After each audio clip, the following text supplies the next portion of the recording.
is Felipe Arauz. I'm the Minister of Agriculture of Costa Rica. Okay.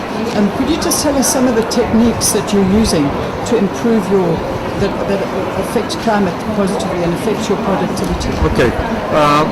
We are trying to introduce trees within the cropping systems, both in coffee and livestock. Trees have not only capture carbon, they also fix carbon in the soil, but they also provide shade, for livestock. So the cows are less stressed by high temperature, and their productivity goes up. So by doing this, we are mitigating. We are also adapting to climate change because we're lowering the temperature and we're also increasing productivity. So that's the kind of techniques we are looking for, that we can have an impact in meeting the threefold challenge, which is mitigation, adaptation, and productivity. We mentioned also irrigation, precision irrigation. We can put in the irrigation, use precision irrigation to reduce water need, but also we put the fertilizer there, so we produce less leaking of nitrogen into the soil and less production of greenhouse gases by nitrogen fertilizer. So those are two techniques as examples of things that can be done to reach these goals. At the end of the day, what we want is to make the system more eco-efficient, and through eco-efficiency increase productivity. Are you using any organic methods? Yes, we think that application or increasing the organic matter in the soil can also capture carbon and be a better way to apply nitrogen without losses of nitrous oxide, for example.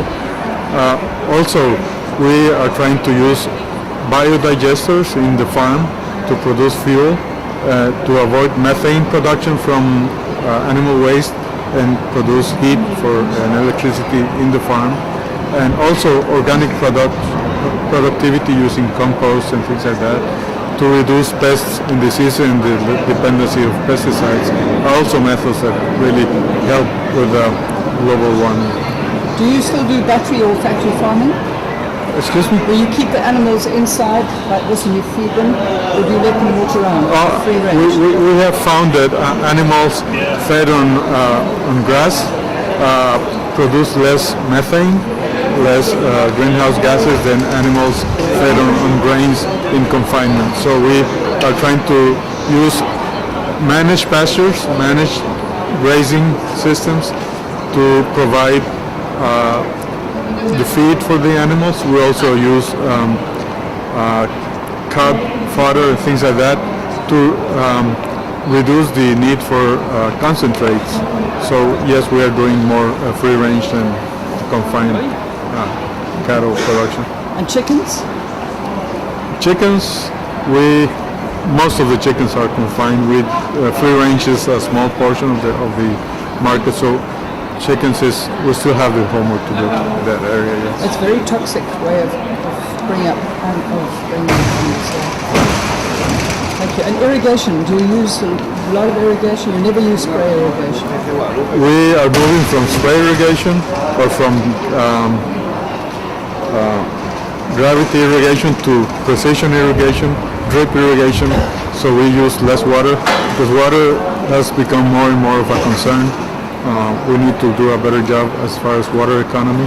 So we think that drip irrigation is one of the answers, especially, as I mentioned before, if you put the fertilizer in the irrigation, so you can do a more precise dosage of the fertilizer too. Do you still believe in fertilizer as opposed to, in other words, chemical fertilizer as opposed to organic fertilizer, compost? Again, it depends on the system, because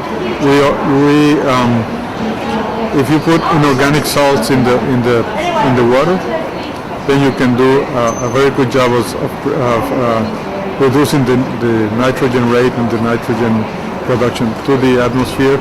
But also in organic systems, you can use organic matter to fertilize, and that not only gives nitrogen but provides better growth, substrate for the roots, and they do a better job as far as absorbing nutrients.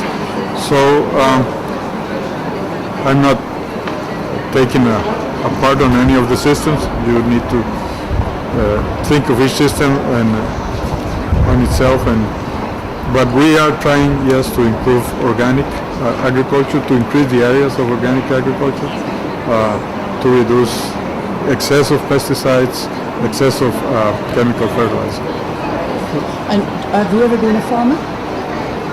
Very little, yeah. I come from the academia. I was, before being Minister of Agriculture, I was professor at the University of Costa Rica. I was a professor of plant pathology, integrated pest management, and agroecology.